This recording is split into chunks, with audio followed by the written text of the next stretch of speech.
Hello, friends. Today I am your storyteller. I hope you will enjoy this story.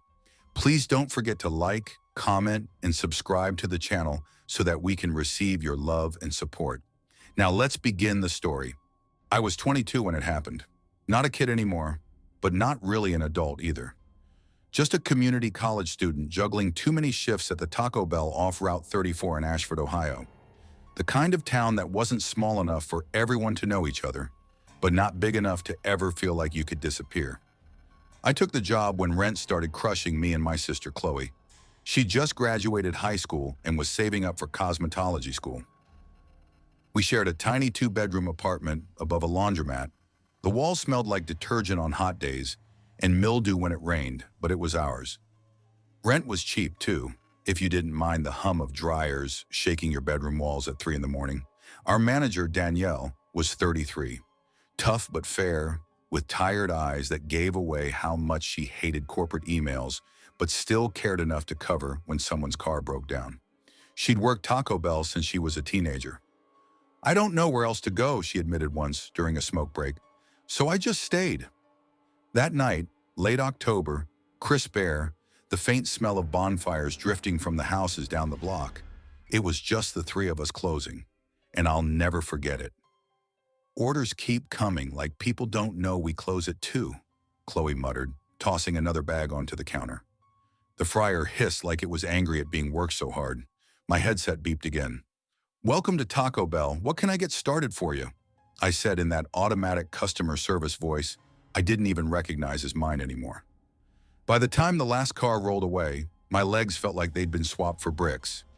Danielle locked the front doors and tossed her headset onto the counter. 10 hours on our feet," she groaned. "I swear these shoes are trying to kill me." Chloe stretched her arms overhead and yawned. "Let's just sit for a minute. My back feels broken." We grabbed food, our hard-earned prize, unwrapping tacos and burritos in the corner booth near the window. The store had that eerie quiet only closing shifts knew. Soda machine humming, freezer clicking, the occasional metallic clatter from the back as something shifted. I'd just taken my first bite when it started. Bang, bang, bang. The sound jolted me so hard I nearly dropped my taco. At first I thought a car had backed into the glass, but then I saw him, a man, mid-30s maybe, slamming his fists against the locked door. "Jesus," Chloe whispered. His clothes were wrinkled, like he'd been sleeping in them. His hair stuck out in tufts, wild and greasy, and his eyes, they were too wide, the whites showing too much, like he hadn't blinked in a while. Danielle sighed, standing up. "I'll handle it." She didn't unlock the door, thank God, but raised her voice through the glass. "Sorry, we're closed." The man shook his head, stepping closer. His breath fogged the window. "Please, I need to eat. Just real quick." "We're closed," Danielle repeated, firmer. He didn't move. Silence stretched between them, heavy and strange. Then he said quietly, almost pleading, "Let me in." Danielle took a step back. "Sir, I can't do that." "You need to leave." He didn't argue, just stood there, twitching hands at his sides. He glanced over his shoulder, then back at us. That look sent a shiver crawling down my spine. "Come sit down," Chloe whispered. "He's just some drunk." Danielle hesitated, then nodded and slid back into the booth. But the man didn't leave. He lingered, not pounding anymore, not shouting, just staying. Sometimes pacing near the doors, sometimes drifting into the lot, but always coming back. "Maybe we should call security," Chloe said after 10 minutes. "For what?" "Loitering," Danielle muttered. I checked the cameras. No car, no bike. He hadn't arrived with anyone. He was just there. The whole time I felt like we were goldfish in a glass bowl, while he was the cat waiting outside. At one point, he wandered toward the bridge that spanned Ashford Creek a block down. I prayed he'd keep going. He didn't. A few minutes later, he was back, closer this time, standing just beyond the glow of the parking lot lights. I stopped looking after a while, tried to lose myself in cleaning, anything to forget the eyes that might be watching. By the time Chloe and I scrubbed down the fryer and Danielle finished counting registers, my nerves had dulled until I went to take the trash out. I stepped into the lobby, glanced at the door. Gone. I froze, scanning the lot. Nothing. No movement on the street. No silhouette on the bridge. I sprinted to the back. "That guy's gone," I blurted. Danielle looked up. "Finally." Chloe frowned. "You sure?" "Yeah, but I didn't see him leave." Danielle grabbed the keys. "Let's check before we walk to our cars." We climbed the metal stairs to the roof. From up there, you could see everything. The lot, the road, even the bridge. Nothing. "Where the hell did he go?" Chloe whispered. We finished closing in record time. No one wanted to linger. The second we stepped outside, the feeling hit me again. Watched. We hurried to our cars. My keys dug into my palm, knuckles white. Chloe fumbled her door. Danielle's hands shook. I kept waiting for movement, for a shadow, for some clue of where he'd gone. But there was nothing. Just the night. And the sense that somewhere, somehow he was still watching. That wasn't the first strange thing I'd seen at that Taco Bell. Years earlier, before Chloe ever worked there, I'd had another night that stayed with me. It was late, just before closing. A man came in.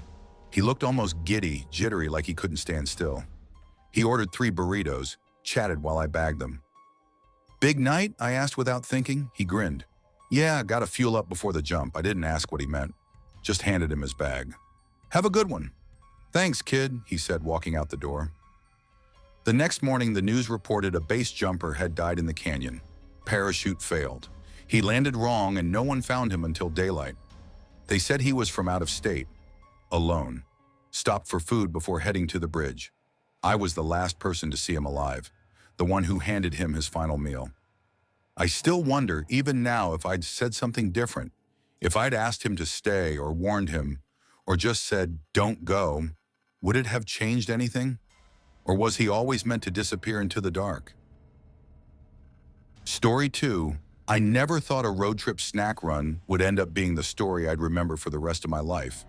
But then again, I never thought I'd stand 10 feet away from someone, silently mouthing the words, "Help me," through a glass door, while another man tried to convince me everything was fine.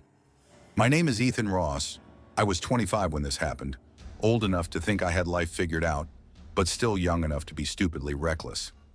My best friend since college, Maya Sullivan, was in the passenger seat that night. Maya was the type who liked to make playlists for road trips, the kind of person who turned a 6-hour drive into a karaoke concert. We were driving from Charlotte, North Carolina to Austin, Texas. It was supposed to be a fun, no-stress kind of trip. 2 friends escaping routine, eating junk food, staying at cheap motels, laughing until we got sore throats. At least that was the plan. We left Charlotte late, around 3 p.m., and by the time we hit the middle of Mississippi, the highway felt endless. No traffic, just darkness, and the occasional 18-wheeler blasting past. Our phones had been losing service on and off for the last hour, which made navigating even more nerve-wracking. I still remember the atmosphere inside the car. Windows cracked, country stations fading in and out. Maya fighting sleep in the passenger seat while I gripped the steering wheel with hands sore from caffeine overload.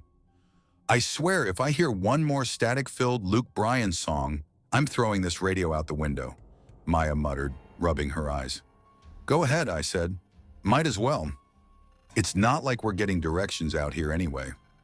She laughed softly, then opened her phone again. No service. She groaned. We hadn't eaten since Birmingham. My stomach was twisting, and I could tell by the way Maya kept shifting in her seat she was hungry too. I muttered, "First open sign we see, I'm pulling over. Don't care if it's a gas station hot dog or a diner with flickering lights." "Even Taco Bell?" she teased. "Especially Taco Bell," I said. "That's survival food." And then, like it was scripted, a glowing green sign appeared ahead. Exit 47, gas, food, lodging. We took the ramp. The road curved into what looked like a forgotten town, just a handful of businesses sitting under buzzing street lamps. A motel with half its sign dark. A gas station with one lonely pickup parked out front. And then we saw it. A Taco Bell with its purple sign burning bright against the night sky. Maya perked up. "Oh, thank God. Crunchwrap Supreme. Here I come." The parking lot was empty. The neon open 24 hours sign glowed in the window. Midnight tacos, I said, turning in. But even before we pulled up to the drive-thru, something felt off. The speaker crackled when I rolled down my window. After a few seconds of static, a voice came through. "Welcome to Taco Bell. Can I take your order?" It was a man's voice, deep but flat. I leaned toward the speaker. "Yeah, 2 beef chalupas, 1 crunch wrap, and a large Baja Blast." There was a pause. Then faintly, beneath the static, Maya and I both heard it. A scream. Muffled. Choked. Human. Her head snapped toward me.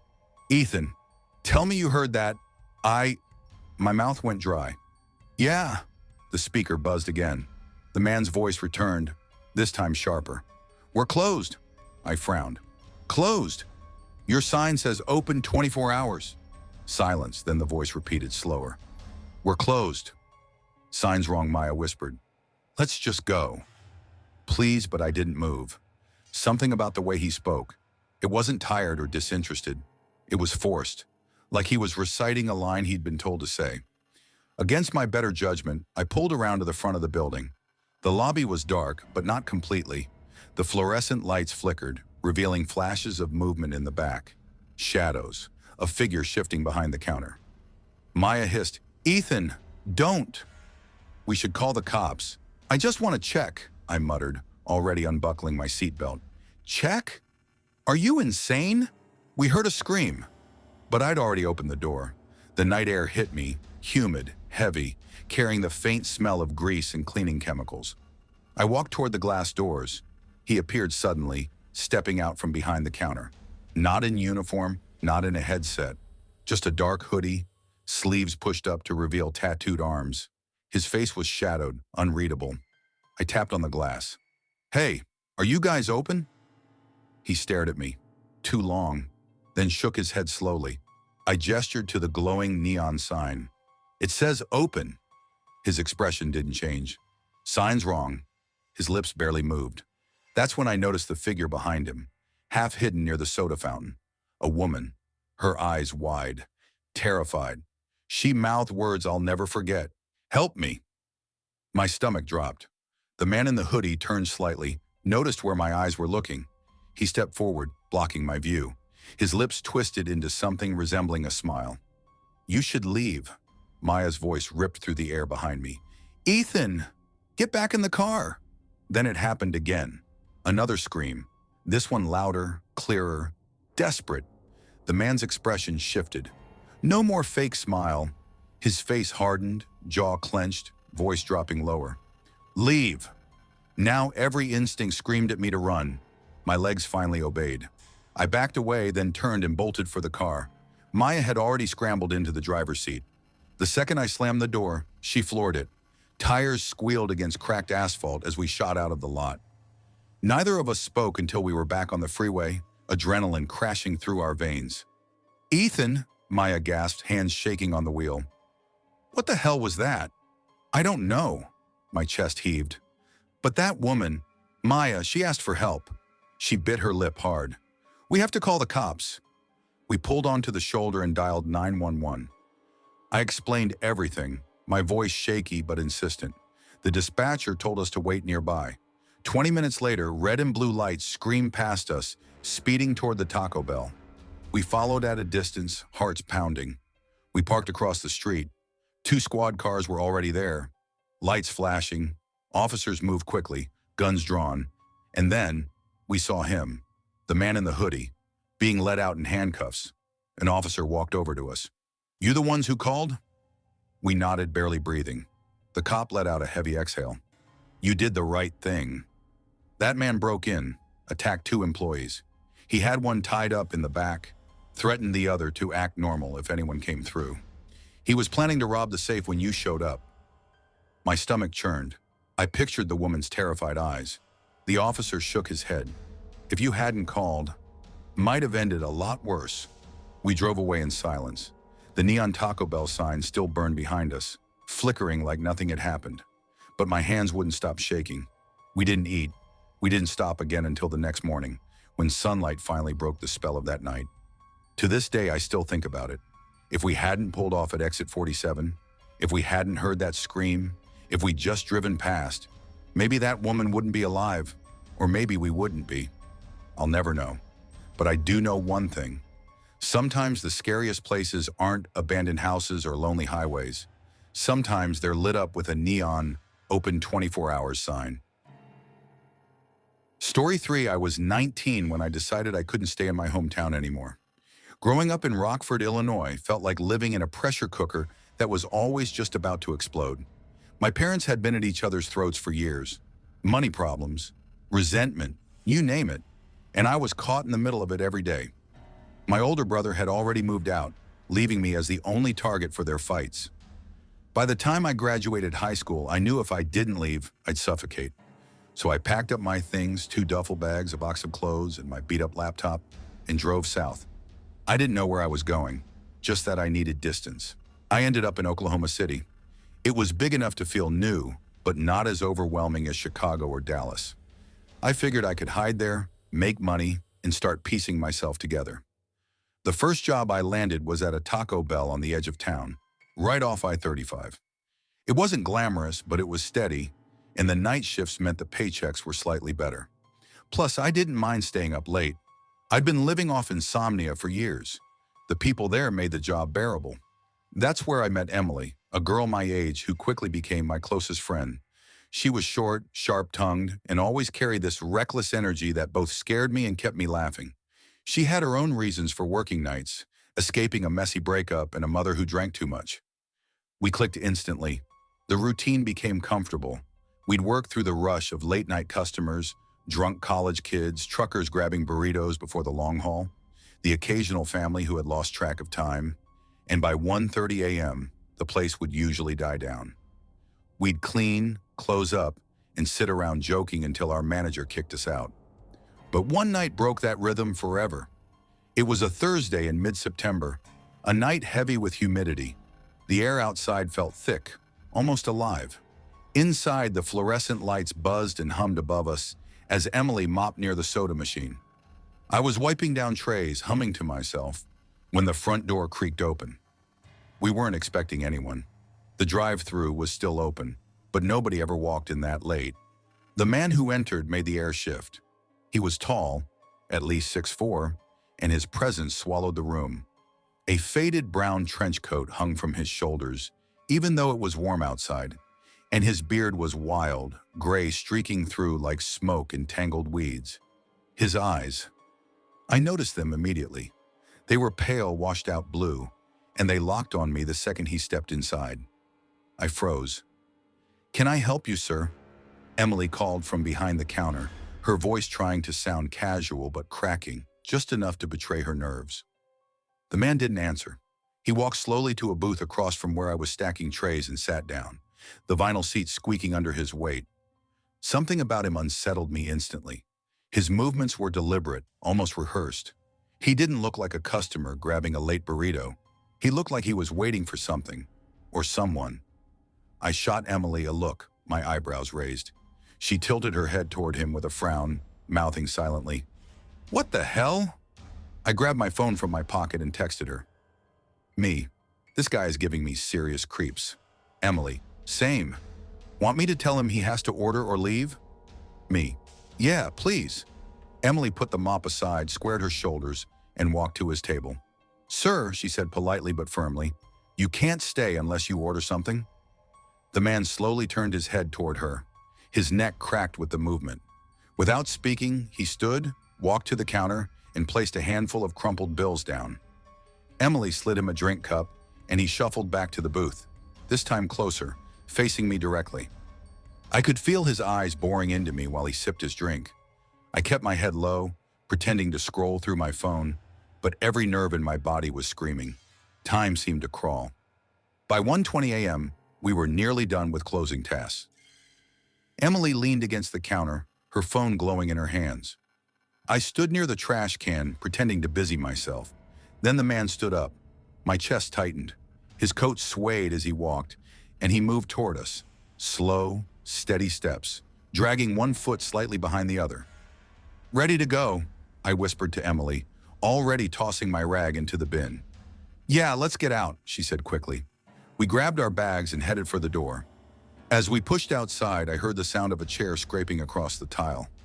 I didn't want to look back, but instinct made me glance over my shoulder. He was following us. The air outside was thick with the smell of asphalt and fryer grease. The parking lot was nearly empty, lit only by a flickering street lamp. My pulse hammered in my ears. "Don't run," Emily muttered, her voice trembling. "If we run, he'll run." I cut her off, grabbing her arm. "Now." We sprinted across the lot, shoes slapping against the pavement. Emily's apartment was only a block away, and we bolted in that direction.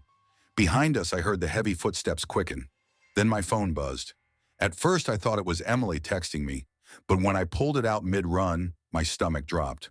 A new message flashed on the screen from a Facebook account I didn't recognize. The name read Michael Gray. No profile picture. The message said, "Don't bother running. Wheels are faster than feet." I nearly tripped. "What?" Emily gasped, glancing at me as we ran. Another buzz. Another message. "I know where you live." Attached were photos. My blood ran cold. There I was, walking my dog in the park, grabbing coffee at the corner cafe, browsing books in a store. Pictures I'd never taken, never known were taken. There was Emily too. Shots of her outside her apartment, walking to her car, laughing in the Taco Bell parking lot. Then came the final message. "I know your names, your addresses, your school, everything." Headlights flared behind us. I spun around just as a white van rolled slowly out from the shadowed end of the lot. The engine growled as it inched forward. "It's him," I whispered, panic clawing at my throat. "Emily, it's him!" The van surged, headlights blinding us. We screamed and ran harder, our legs burning with every step. Emily's apartment loomed ahead. We scrambled up the stairs, but she tripped near the top, her knee hitting the concrete with a sickening thud. "Get up! Get up!" I cried, pulling her arm. Her keys jingled in her shaking hands as she tried to jam them into the lock. Behind us, the van's brakes screeched, echoing through the empty street. "Come on!" I shoved the key into the lock for her, twisting. The door swung open and I pushed Emily inside. But before I could slam it shut, a heavy boot wedged into the frame. The man was there. His wheezing breath filled the doorway. He leaned close, his pale eyes glinting. "You girls run real cute," he rasped, voice gravelly. With a surge of adrenaline, I threw my shoulder against the door. Emily did the same, and after a struggle, we forced it shut. The lock clicked just as his laugh rumbled from the other side, a deep, guttural sound that froze the blood in my veins. Inside, Emily was already dialing 911, her voice trembling as she tried to explain. Outside, his footsteps circled the apartment, dragging slow across the gravel. Sometimes he laughed. Sometimes he muttered things we couldn't make out. We backed into the hallway closet, huddling together, whispering frantic prayers. Minutes stretched like hours. His footsteps grew closer. Then, silence. For a moment, I thought he'd gone. But then, from the other side of the thin closet door, came his voice. "Come out, come out.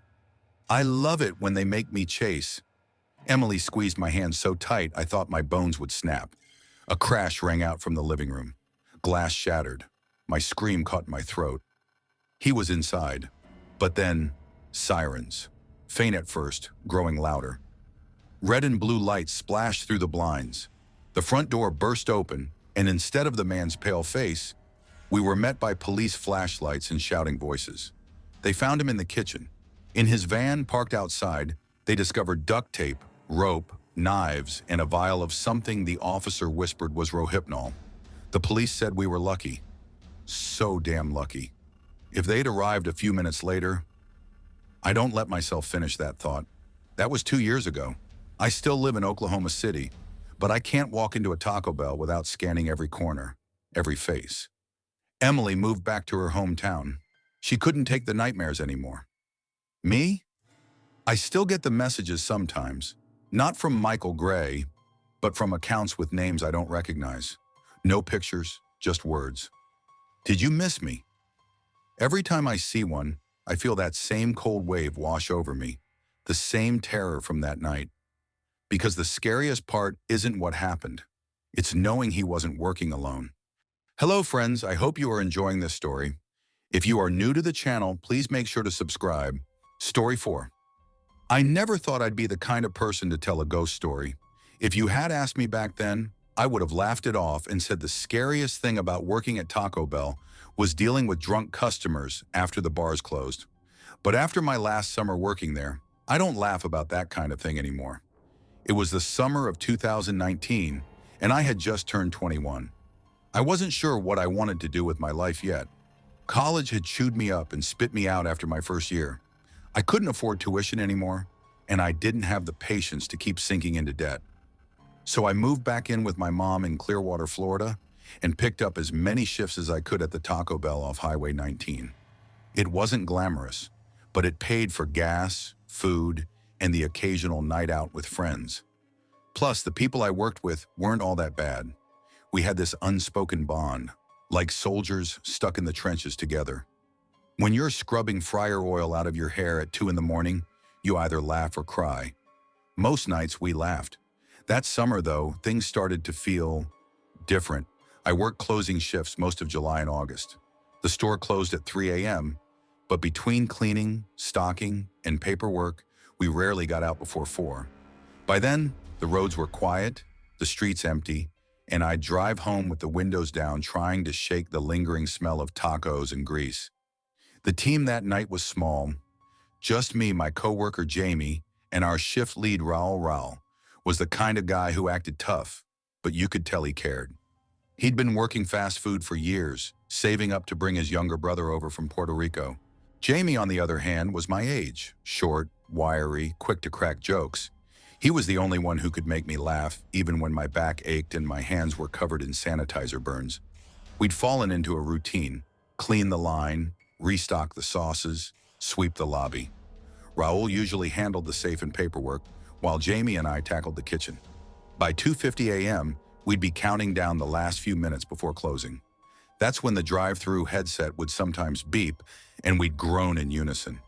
"Why do people always roll in at 2:55? Jamie asked one night, tossing a rag over his shoulder. "Because drunk people don't know how to read clocks," I muttered, checking the fryer basket. We laughed, but secretly I hated those last-minute orders. They always threw off the rhythm, made everything drag. But one Thursday night, something came through the drive-thru that changed everything. It was August 15th, humid, sticky, the kind of night where even the air conditioning inside felt weak. We were exhausted. Raul was finishing paperwork, Jamie was stacking cups, and I was already imagining blasting music in my beat-up Honda Civic on the way home. Then, beep. The drive-thru headset lit up. I groaned. "You've got to be kidding me," I muttered. Jamie smirked. "Watch, someone's about to order 50 tacos." I adjusted my headset. "Welcome to Taco Bell. What can I get started for you tonight?" Silence. I frowned and checked the monitor. A car sat at the order box, its headlights faint in the grainy black and white feed. But the window was still rolled up. Nobody moved. Whenever you're ready, go ahead and order." I tried again. Still nothing. "Yo, Jamie, check this out." He leaned over my shoulder, squinting at the screen. Maybe they passed out. That wasn't impossible. We'd had drunk drivers fall asleep in the lane before, but something about this car felt wrong. The engine idled smoothly. The car wasn't swerving. No shadows shifted inside. It just sat there, humming in the darkness. Then the driver's window slowly rolled down. I froze. The seat was empty. What the hell?" I whispered. Jamie leaned closer. "Where's the driver?" There was no one. No silhouette, no movement. Just an empty seat behind the wheel. I swallowed hard and pressed the button again. "If you're ready to order, go ahead." The car rolled forward. No one touched the wheel. No foot pressed the gas. Yet it crept toward the payment window, like it knew where to go. Jamie tore off his headset. Nope. This is some prank shit." I wanted to believe him, but my gut was screaming at me that this wasn't normal. We watched as the car slid up to the window and stopped. Then, 3 loud knocks on the glass. Bang, bang, bang. The sound echoed through the quiet kitchen, sharp enough to make Raul shout from the office. "What the hell are you two doing out there?" I froze, my hand hovering over the window latch.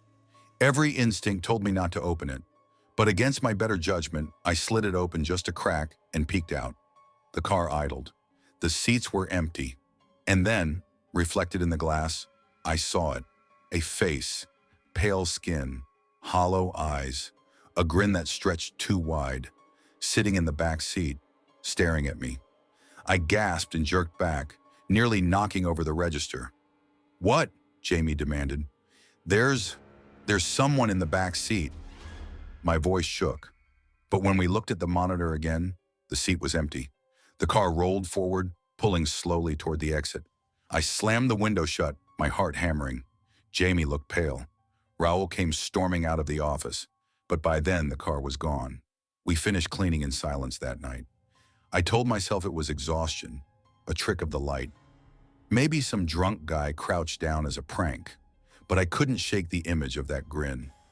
The next night, I wasn't on the schedule. Still, at 2:45 a.m., I parked across the street from Taco Bell. Something in me needed to know. At 2:55 a.m., a car pulled into the drive-thru. Same make, same color, same stillness. I leaned forward, heart pounding. This time, I wasn't behind the glass. I wasn't wearing the headset. I was outside watching. The window didn't roll down. No voice spoke. The car just sat there, humming softly. And then, I saw it, the shadow in the back seat. Before I could react, the car rolled forward past the window and disappeared into the night. I didn't sleep that night. I kept seeing that face. Jamie quit 2 weeks later. He said he was moving in with his cousin in North Carolina, but I always wondered if it was really because of that night. Raoul never mentioned it again, though sometimes I caught him staring a little too long at the drive-thru monitor, his lips pressed tight. Me? I quit Taco Bell by the end of the summer, picked up another job, tried to forget. But even now, years later, when I'm driving late at night, I'll sometimes see it. A car sitting in an empty drive-thru, engine running, no driver, no passenger, just waiting. And I wonder if it's the same one, the one that found me. Story 5. I was 12 the last time I ever stepped foot inside a Taco Bell. I'm 18 now, and even though 6 years have passed, I still can't bring myself to go back. It wasn't the food, it wasn't the workers, it wasn't even the atmosphere. It was something else, something I still don't fully understand, something that left a mark on me so deep it stayed with me all these years. But to explain what happened that night, I need to start a little earlier, so you understand why it stands out in my memory like a scar. Growing up, my mom and I never had it easy. My parents divorced when I was 6, and she remarried a couple of years later. That's when James came into my life, my stepdad. He wasn't perfect, but he tried. He was one of those old school types, country rock on the radio, hands calloused from years of factory work, the kind of man who could fix a car engine but got lost trying to use a smartphone. We lived just outside Columbus, Ohio, in a small town called Fairfield. It wasn't the kind of place you'd hear about unless you lived nearby. One Walmart, a couple of gas stations, a strip of fast food restaurants near the highway exit. That was about it. My mom always swore that the women in her family had a sense for strange things. She said her mother could tell when something bad was going to happen, like car accidents or deaths in the family. She'd call it the gift. I didn't know whether to believe in it or not, but sometimes places felt off to me. Almost like walking into a room and realizing someone had been arguing there minutes before. You could just feel it in the air. It was late summer, just before school started back up. James and I had driven about 2 hours to visit my aunt in Dayton. We stayed for dinner, and by the time we were heading home, it was already after 9. The highway stretched on endlessly, headlights reflecting off the yellow lines that blurred as I stared out the passenger side window. The radio played softly, some Tom Petty song that James hummed along to. His fingers tapped the steering wheel in rhythm. "You hungry?" he asked, glancing at me. I shrugged. "Kinda." He smiled. "How about Taco Bell?" "Your mom hates it, but don't tell her." I let out a small laugh. Mom always said Taco Bell was mystery meat and regret, but I was hungry and the idea of a soft taco didn't sound too bad. "Yeah, sure," I said. James took the next exit, and within a few minutes we were pulling into a Taco Bell parking lot, just outside a small town I didn't recognize. The glowing purple sign buzzed faintly above the roof. The lot was half full, and the inside looked busy. The smell hit me the second we walked in. Seasoned beef, melted cheese, fried tortillas. The line stretched almost to the door. James nudged me. "Go grab us a seat. I'll order." I nodded and weaved through the crowd. The place was bright but slightly dingy, the kind of fast food restaurant where the tiles never looked clean, no matter how many times they were mopped. Families, couples, and groups of teenagers filled most of the tables. Near the window, I spotted an empty booth. I slid in, pulled out my phone, and started scrolling through social media. When I looked up again, someone was sitting across from me. I froze. I hadn't seen him sit down. He was just there. He looked around my age, maybe a year younger. Pale skin, dark hair that hung a little over his eyes, a worn gray hoodie. His clothes seemed dated, not in an old-fashioned way, but like hand-me-downs from a few years back. He smiled. "Hey," I blinked. Hey." I glanced around expecting to see his parents nearby, but nobody seemed to notice him. He wasn't looking toward the counter either. He was just staring at me, like he'd been waiting. "You waiting for your family?" I asked. He tilted his head slightly. "Yeah." Just passing through, something about the way he said it made me pause. His voice was calm, casual, but it carried an odd flatness, like someone repeating a line they'd practiced too many times. Still, I didn't want to be rude, so we started talking. Small talk at first. Schools, favorite movies, music. He told me he liked skateboarding, that he used to come to this Taco Bell a lot. As the conversation went on, I noticed something strange. People kept glancing at us, not just casual looks, full-on stares. Some looked confused. Others looked concerned. I tried to ignore it, chalking it up to small-town nosiness. After a few minutes, James appeared by the door, holding a bag of food. "Come on, let's go," he called. I stood up and turned to the boy. "Nice talking to you." He smiled faintly. "Yeah. See you around." I walked toward the door, but something nagged at me. I turned back. The booth was empty. The boy was gone. I frowned, confused. He couldn't have left that fast, not without me noticing. I glanced around, but there was no sign of him. Shaking it off, I joined James, and we stepped outside into the humid night air. I climbed into the truck, trying to shake the weird feeling. As we pulled out of the lot, I glanced back at the building. The boy was standing inside by the window, watching me. My chest tightened. He lifted his hand in a small wave. I hesitated, then lifted my hand too. By the time we passed the next window, he was gone again. My heart pounded as we drove. I tried to distract myself by opening my phone, but my thoughts kept circling back. Then as we passed the edge of the parking lot, I saw it. A small memorial near the curb. Flowers, candles, a framed photo. I leaned forward, squinting. My blood ran cold. It was him, the boy. "James, stop the truck," I blurted. He frowned. "What? Why?" "Just, please, pull over." He pulled onto the shoulder, giving me a concerned look. "You okay?"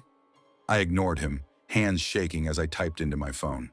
I searched the Taco Bell's location, then added the word accident. The first article that popped up was from 3 years earlier. My stomach twisted as I read. A boy, 12 years old, had been left inside the Taco Bell while his parents ran a quick errand. He'd gotten bored waiting and stepped outside. A speeding car tore through the lot. He didn't survive. At the bottom of the article was a photo. The same face, the same boy. I dropped the phone into my lap, my vision swimming. James kept glancing at me, worry etched into his face. "What's wrong?" he asked quietly.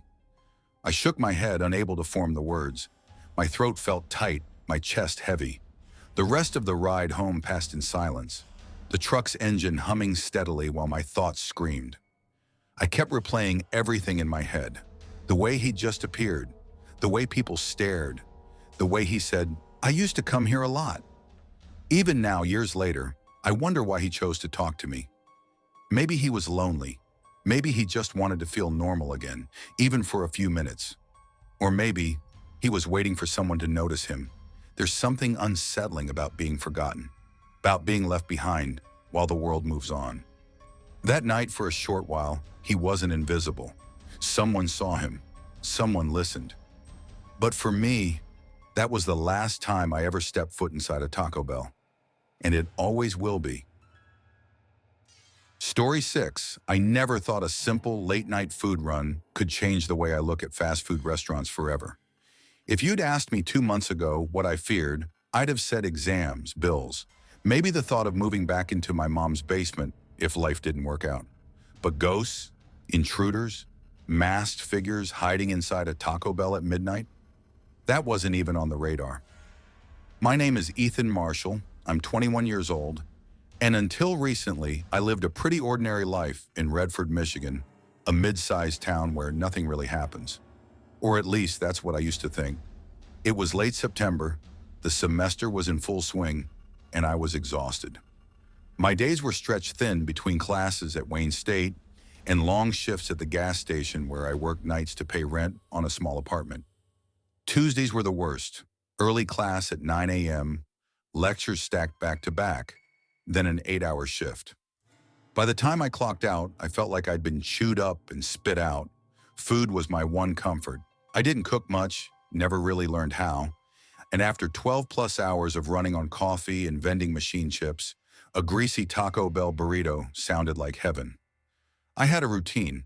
Pull into the Taco Bell off Telegraph Road, order the same thing, beefy 5-layer burrito, nacho fries if they weren't out, large Baja Blast, and sit in my car blasting music while I ate. That night, though, everything was different. It was just after 11:30 p.m. when I pulled into the lot. The first thing I noticed was how empty it was. Normally, at least 1 or 2 cars lined the drive-thru, but this time the place looked dead. Not a single vehicle, not even an employee car parked off to the side. The building itself was dark too. No glowing menu boards, no lobby lights, nothing. I slowed down, my headlights cutting across the blank windows. Closed already? I muttered to myself. It was weird, but I figured maybe they'd shut down early. Still, I rolled up to the speaker just in case. "Hello?" I called out, leaning toward the box. For a long moment, there was only static. I sighed, ready to give up, when suddenly the speaker crackled. A low, muffled voice pushed through, distorted like whoever was speaking had their lips pressed right against the mic. "Shh. Come closer." My stomach tightened. What?" I asked, leaning closer. Silence.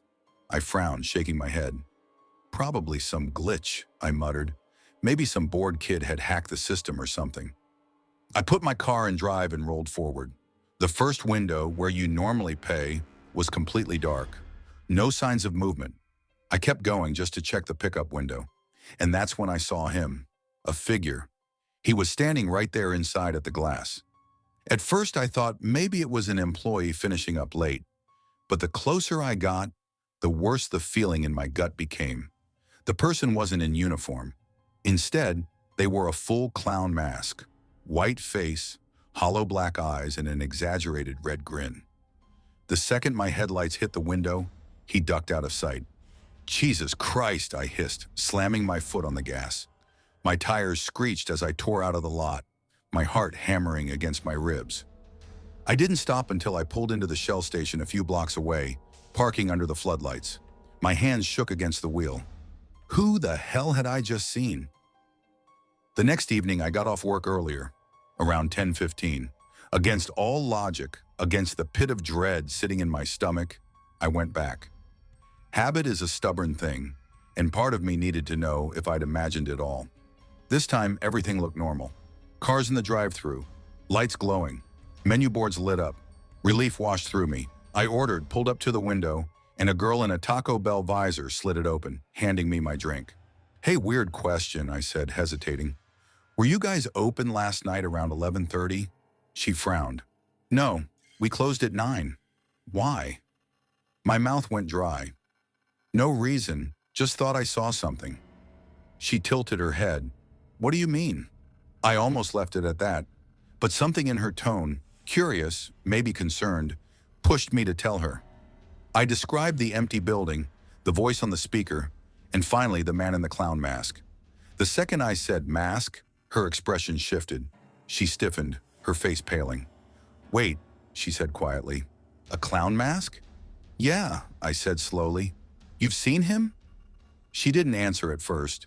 She glanced over her shoulder, checking if anyone was nearby, then leaned closer. "You're not the first person to say that," she whispered. A chill ran down my spine. "What do you mean?" "Couple months ago, a guy came through. Same story. Said he saw someone in a mask at the window after we closed. Freaked him out so bad he called the cops." "What happened?" I asked. "They checked the cameras," she said. "But there was nothing there." I stared. "Nothing?" She nodded. The footage just showed his car sitting there. Nobody at the window. Nobody inside. The silence between us was heavy. "Look," she added, lowering her voice even more. "The managers don't like us talking about it, but none of us stay here past closing anymore." Not after that. I swallowed hard, muttered a thanks, and drove off. That was 2 months ago, and I still can't stop thinking about it. I tried to put it behind me. Really, I did. But the image of that mask kept gnawing at me. The way the figure ducked so fast, like they hadn't expected me to see them. The way the cameras showed nothing. Was it a prank? A break-in? Something worse? Some nights, driving home from work, I'd catch myself staring at that Taco Bell as I passed, wondering if he was in there, watching. I started asking around. Co-workers at the gas station, classmates, even a friend who used to work fast food. Everyone had heard rumors. Some said it was a homeless guy sneaking in. Some said it was a prank gone too far, but a few whispered other things. "Heard about the Redford clown?" one guy asked me, half joking. "Supposed to be some spirit or whatever. Shows up in empty places at night." Story 7, I never thought I'd be afraid of a fast food drive-thru. To me, late-night Taco Bell runs were almost comforting. Cheap food, familiar neon glow, a ritual after long days. But one Tuesday night in September changed everything. That night, I stopped being the kind of person who could just roll through at midnight without a second thought. My name is Ethan Miller. At the time, I was 20, a sophomore at Northern State University in Wisconsin. I was studying criminology, though if I'm honest, I was more interested in surviving each day than planning my future. Classes during the day, a gas station job in the evenings. That was my routine. Tuesdays were the worst. 8 hours of class, then a shift from 4 to 11 at Clark's Gas and Go off I-94. By the time I clocked out, I was exhausted and starving. My ritual was simple. Drive 10 minutes to Taco Bell on Lakeview Drive, order cheap food, eat in my car, and then drag myself back to my off-campus apartment. That ritual nearly killed me. It was 11:28 p.m. when I left the gas station. My coworker Jason had teased me earlier. "Bet I can guess where you're headed after this," he said, grinning as he wiped down the counter.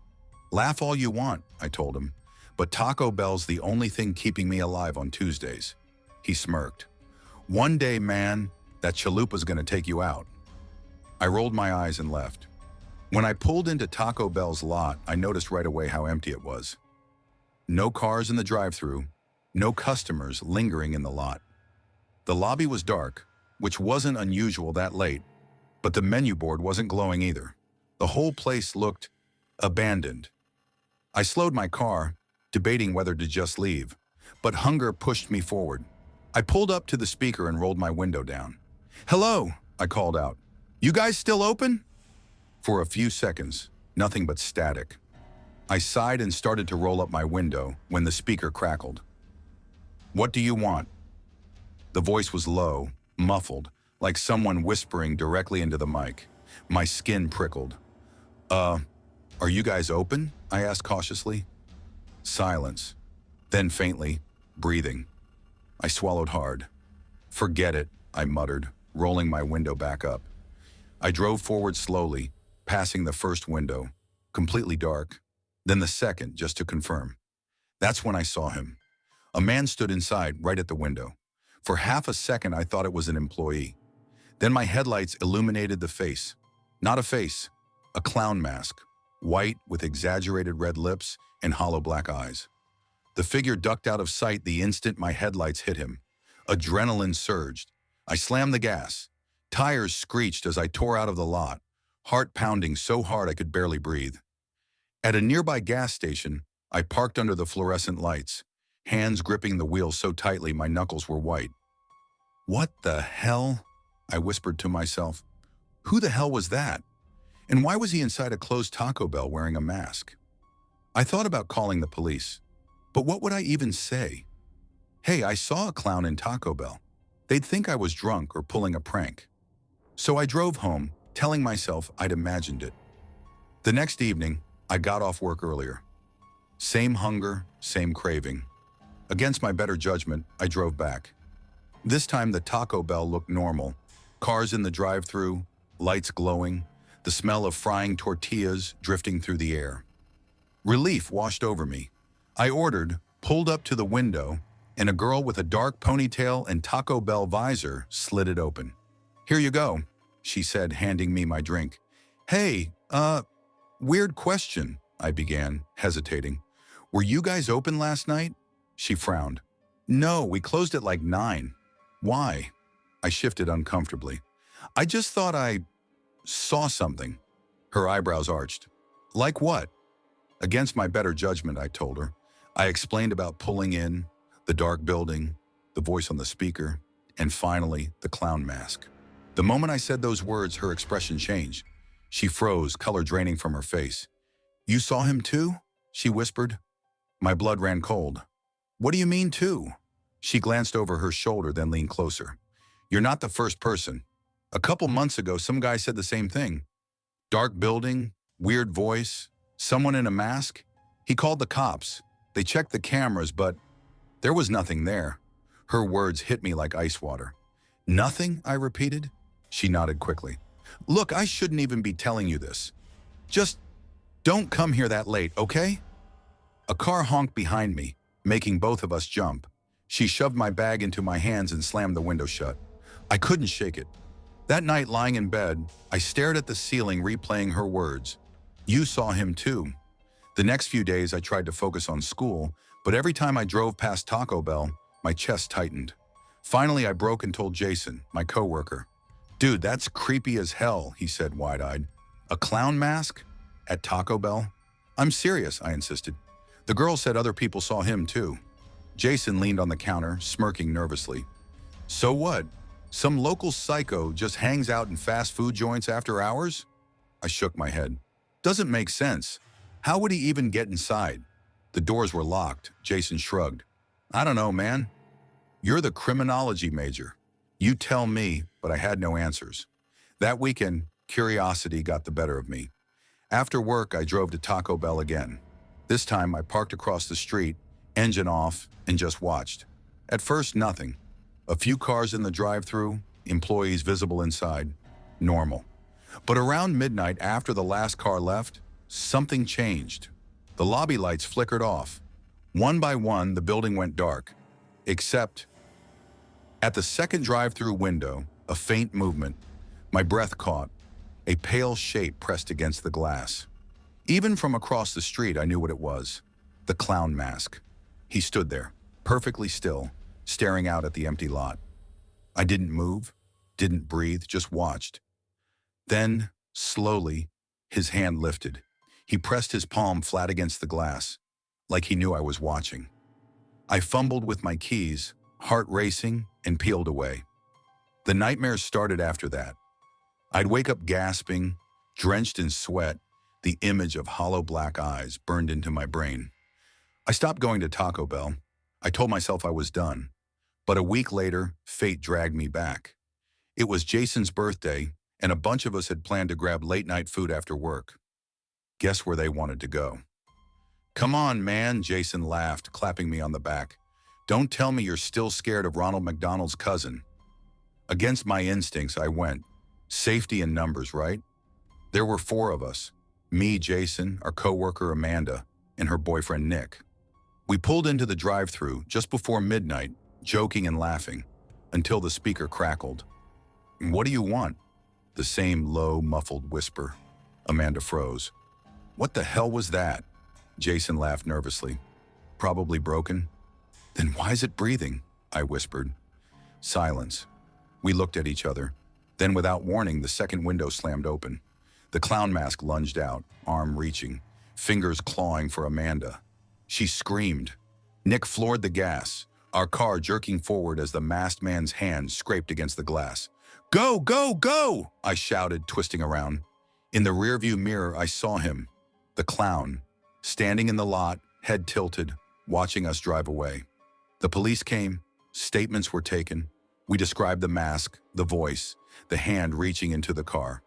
2 officers checked the building, locked, empty. The manager swore no employees had been there after hours. They pulled camera footage, nothing. No figure, no mask, not even the window opening. Just us, screaming at nothing. The cops exchanged looks. One asked quietly if we'd been drinking. Jason cursed under his breath. Amanda cried. I sat in silence, knowing what I'd seen. I quit my gas station job. I couldn't drive past Lakeview Drive without my chest tightening. Therapy helped a little. I talked about the mask, the voice, the feeling of being watched, but no amount of sessions erased the nightmares. Amanda broke up with Nick. Jason moved to Chicago. We all drifted apart, tied together only by one horrible night. I finished my degree, but something in me had changed. Criminology wasn't about solving puzzles anymore. It was about surviving shadows. I thought time would heal it, but even now, years later, I avoid fast food drive-thrus. I cook at home, or I order delivery, or I go hungry. Because every time I see a lit-up menu board in the dark, I hear it again. What do you want? And I know if I ever answer, he'll be waiting. Story 8. It was the kind of night that just felt off. My name is Liam Harper, 26, living in Cedar Falls, Iowa. I had just wrapped up a late shift at a small IT firm downtown. My coworker and friend Sophie had offered to drive me home, but she had to meet her boyfriend, so I decided to grab a bite before heading home. The closest option was Fiesta Taco, a 24-hour spot a few blocks away. I remember thinking, I'll be in and out. Quick dinner, home by midnight. The streets were quiet, almost too quiet for a Friday night. A light fog hugged the asphalt. As I pulled into Fiesta Taco, I noticed the neon sign flickering slightly. The lot was nearly empty, save for one old pickup near the side door. The faint smell of frying oil drifted toward my car, but there was something else. A metallic tang that made my stomach tighten. I shrugged it off and stepped inside. The counter was empty except for a young man stocking napkins. He looked up, gave a tired smile. Evening, I said. Can I get 2 beef burritos and a large soda? Sure thing, he replied. His smile didn't reach his eyes. Something about him felt off, but I ignored it. I stepped aside to wait, tapping my foot. The fluorescent lights buzzed overhead. My stomach churned suddenly, a weird, dizzying sensation, and I grabbed the edge of the counter. You okay? The employee's voice was softer now, concerned. Yeah, just weird stomach, I muttered. I tried to move toward the restroom, but the world tilted sharply. My vision blurred. I barely made it to the bathroom before vomiting violently. The cold tiles under my hands did nothing to calm me. I looked at my watch. 11:43 p.m. Time slowed. Then I heard knocking. Sharp, frantic. Liam, are you okay in there? Sophie's voice came through my phone speaker, which I had left on the counter. You've been gone forever. I froze. What do you mean forever? I whispered. When I opened the door, everything seemed wrong. The burritos were cold, the soda flat, the napkins stacked neatly on the counter as if untouched for hours. You've been in there for 4 hours, the employee said, his voice trembling. We were about to call someone. I shook my head. No way, maybe 10 minutes. Max Sophie arrived a few minutes later, her face pale. I don't understand, she said. I watched the clock. You were gone so long. You didn't respond to my calls. I couldn't explain it. My stomach hurt, not from sickness, but from the impossible feeling of lost time. Over the next week, I avoided Fiesta Taco, but the dream started. Always the bathroom, always the fluorescent lights flickering, always a figure standing in the corner. Blurry, shifting, impossible. Sophie admitted she had similar dreams, despite never stepping inside the place. It's inside us, she said quietly. I tried to rationalize exhaustion, food poisoning, stress, but the feeling of being watched never went away. Passing Fiesta Taco, my chest tightened and my hands sweated. One night, curiosity overpowered fear. I drove past the empty lot. The lights inside were off, but the neon sign flickered weakly. Then I heard it, a faint knocking, rhythmic, desperate, coming from inside. I turned to leave, and then I saw it, a figure standing by the window. Not human, shadowy, faceless. My stomach dropped. My pulse skyrocketed. I ran. Weeks later, the dreams never stopped. Unknown numbers sent cryptic messages. It's not over. Social media pages I hadn't checked in years updated themselves, showing flickering, empty corners of Fiesta Taco. Some nights I wake up drenched in sweat, convinced that shadowy figure is watching me from the corner of my room.